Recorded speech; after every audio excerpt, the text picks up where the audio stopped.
ওই পোহাইল তিমির রাত্রি, ওই পোহাইল তিমির রাত্রি।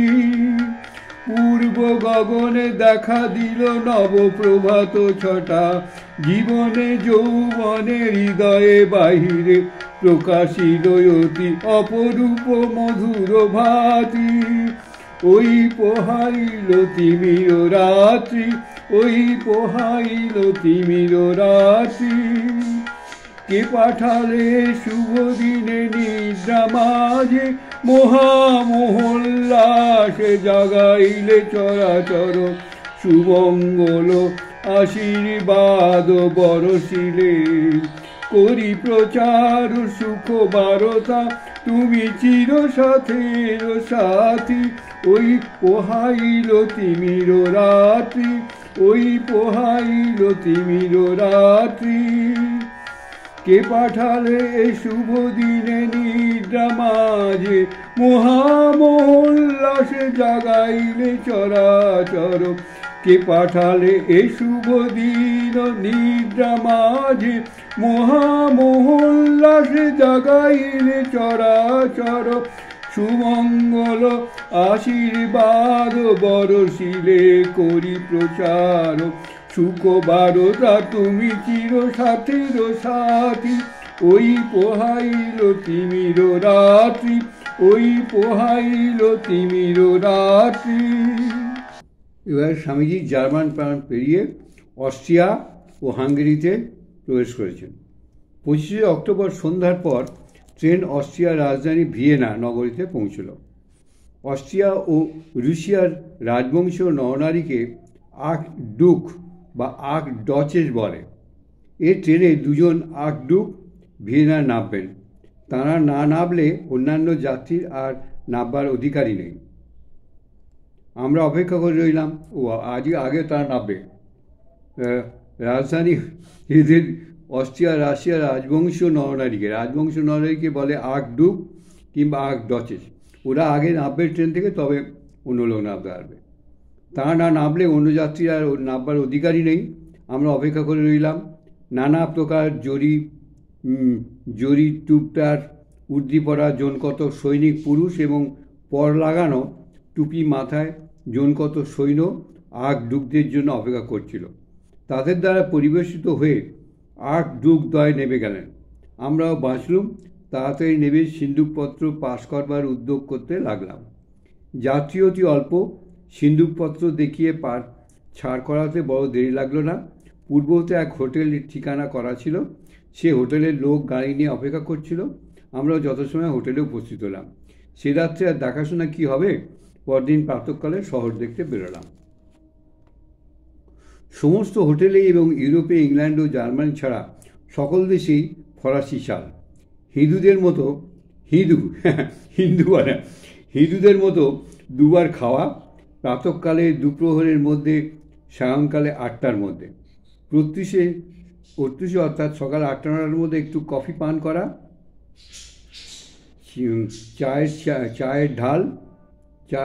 চায়ের চাল ইংল্যান্ড ও রাশিয়া ছাড়া অন্যত্র বড়ই কম। দিনের ভোজনের ফরাসি নাম হচ্ছে দেজুনে, অর্থাৎ উপবাস ভঙ্গ, ইংরাজি ব্রেকফাস্ট। সায়ং ভোজনের নাম দিনে, অর্থাৎ ডিনার। চা পানের ধুম রাশিয়াতে অত্যন্ত। বেজায় ঠান্ডা আর চীন সন্নিকট। চীনের চা খুব উত্তম চা, তার অধিকাংশ যায় রুশে। রুশের চা পানও চীনের অনুরূপ, অর্থাৎ দুধ মেশানো নেই। দুধ মেশালে চা বা কফি বিষের ন্যায় অপকারক। আসল চা পাই জাতি চীনে, জাপানি, রুশ, মধ্য আসিয়াবাসী বিনা দুধে চা পান করে। তদ্বৎ আবার তুর্ক প্রভৃতি আদিম কফিপায়ী জাতি বিনা দুধে কফি পান করে।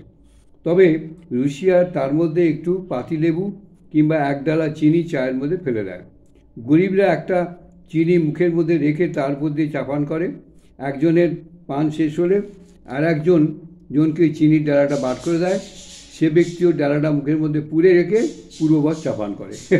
একটা ডালাই 2জন 3জন 4জন পান করছে, গরিব মানুষ যারা। ভিয়েনা শহর প্যারিসের নকলে ছোট শহর। তবে অস্ট্রিয়ারা হচ্ছে জাতিতে জার্মান। অস্ট্রিয়ার বাদশাহ এতকাল প্রায় সমস্ত জার্মানির বাদশাহ ছিলেন। বর্তমান সময়ে প্রসূরাজ ভিল হেলেমের দূরদর্শিতায় মন্ত্রীত্রয় বিসমার্কের জাহাজের নাম, বিসমার্ক মানে একটা জাহাজ ছিল। মন্ত্রীত্রয় বিসমার্কের অপূর্ব বৃদ্ধি কৌশলে আর সেনাপতির ফন মল্টিকর যুদ্ধ প্রতিভায় প্রসূরাজ অস্ট্রেলিয়া সমস্ত জার্মানির একাধিপতি বাদশাহ। হতশ্রী হতবীর্য অস্ট্রিয়া কোনো মতে পূর্বকালের নাম গৌরব রক্ষা করছেন। অস্ট্রিয়া রাজবংশ হ্যাবসবর্গ বংশ, ইউরোপের সর্বাপেক্ষা প্রাচীন অভিজাত রাজবংশ। যে জার্মান রাজন্যকুল ইউরোপের প্রায় সর্বদেশে সিংহাসন অধিষ্ঠিত, যে জার্মানির ছোট ছোট করদ রাজা ইংল্যান্ড ও রাশিয়াতেও মহাবল সাম্রাজ্য বীর্যে সিংহাসন স্থাপন করেছে, সেই জার্মানির বাদশাহ এতকাল ছিল অস্ট্রীয় রাজবংশ। সে মান, সে গৌরবের ইচ্ছা সম্পূর্ণ অস্ট্রিয়ার রয়েছে, নাই শক্তি। তুর্ককে ইউরোপের আতুর বৃদ্ধ পুরুষ বলে।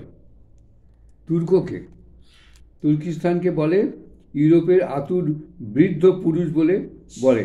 অস্ট্রিয়াকে আতুরা বৃদ্ধা স্ত্রী বলা উচিত। অস্ট্রিয়া ক্যাথলিক সম্প্রদায়ভুক্ত। সেদিন পর্যন্ত অস্ট্রিয়ার সাম্রাজ্যের নাম ছিল পবিত্র রোম সাম্রাজ্য। বর্তমান জার্মানির প্রোটেস্ট্যান্ট প্রবল। অস্ট্রীয় সম্রাট চিরকাল পোপের দক্ষিণহস্ত অনুগত শিষ্য, রোমক সম্প্রদায়ের নেতা। এখন ইউরোপে ক্যাথলিক বাদশাহ কেবল এক অস্ট্রীয় সম্রাট। ক্যাথলিক সঙ্গের বড় মেয়ে ফ্রান্স এখন প্রজাতন্ত্র। স্পেন পর্তুগাল অধঃপাতিত। ইতালি পোপের সিংহাসন মাত্র স্থাপনের স্থান দিয়েছে। পোপের ঐশ্বর্য রাজ্য সমস্ত কেড়ে নিয়েছে। ইতালির রাজা রোমের পোপের মুখ দেখাতে গেলে বিশেষ শত্রুতা। পোপের রাজধানী রোম এখন ইতালির রাজধানী। পোপের প্রাচীন প্রাসাদ দখল করে রাজা বাস করছেন। পোপের প্রাচীন ইতালি রাজা এখন পোপের ভ্যাটিকান প্রাসাদের চতুষ্সীমানায় আবদ্ধ।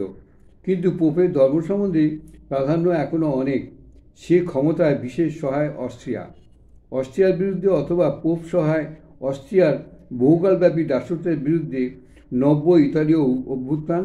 অস্ট্রিয়া কাজেই বিপক্ষ, ইতালি খুইয়ের বিপক্ষ। মাঝখান থেকে ইংল্যান্ডের নবীন ইতালি মহাসৈন্যবল রণপোত বল সংগ্রহে বদ্ধপরিকর হল। সে টাকা কোথায়? ক্ষণকালে জড়িত হয়ে ইতালির উৎসন্ন যাবার দশায় পড়েছে, আবার কোথা হতে উৎখাত আফ্রিকার রাজ্য বিস্তার করতে গেল। আমি এটা কেন শ্রেষ্ঠ আলোচনা বলছি?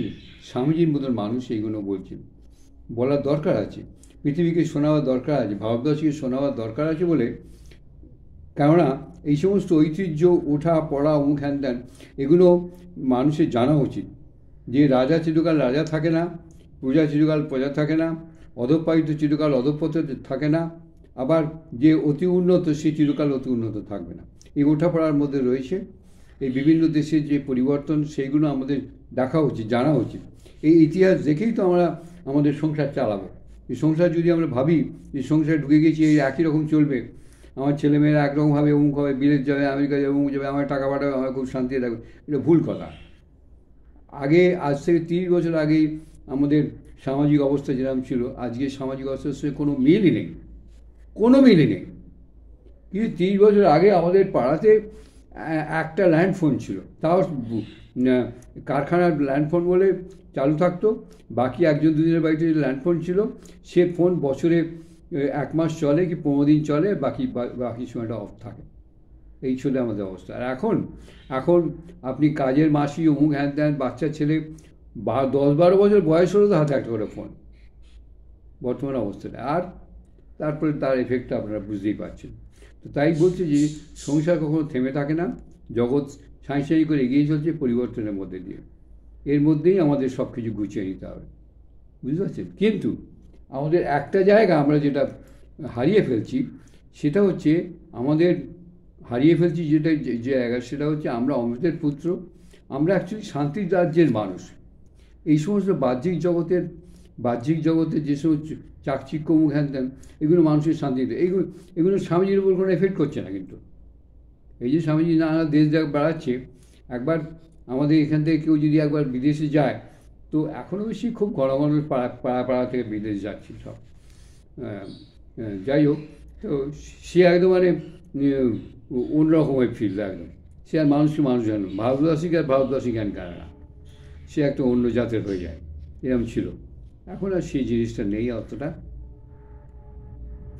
হ্যাঁ, আফ্রিকার রাজা রাজ্য বিস্তার করতে গেল। হাবশি বাদশার কাছে হেরে হতশ্রী হতমান হয়ে বসে পড়েছে। এদিকে প্রুশিয়া মহাযুদ্ধে হারিয়ে অস্ট্রিয়াকে বহুদূর হটিয়ে দিলে অস্ট্রিয়া ধীরে ধীরে মরে যাচ্ছে, আর ইতালি নবজীবনের অপব্যবহারের তফাৎ তদ্দৎ জলবদ্ধ হয়েছে। অস্ট্রিয়ার এই সমস্ত জার্মানদের হাতে পড়ে একদম তছনছ হয়ে গেছিল। অস্ট্রিয়া, ইতালি, হিটলারের সময় না অস্ট্রিয়া ইতালি সব জয় করে নিয়েছিল ইতালি, জার্মান, আর অকথ্য অত্যাচার। অস্ট্রিয়ার রাজবংশের এখনও ইউরোপের সকল রাজবংশের অপেক্ষা গুমর, তারা অতি প্রাচীন, অতি বড় বংশ। গুমর তার হয়ে গেছে, বুঝতে পারছেন? এখানেই শেষ করি, আরে হয়ে যাবে না, অনেক হয়ে গেছে। আমি কতগুলো ওই সিনেমা দেখেছিলাম। একটা হচ্ছে এই জার্মানদের, পারেন তো আপনারা দেখবেন এই জার্মানরা কী অত্যাচার করেছে। একটা হচ্ছে বিউটিফুল পিপল, একটা বইয়ের নাম, পারেন তো ইউটিউবে খুলে দেখবেন, বইটা খুব ভালো লাগবে। একটা হচ্ছে বিউটিফুল পিপল, আর একটা হচ্ছে পিয়ানোইস্ট, বিখ্যাত বই, পিয়ানোইস্ট।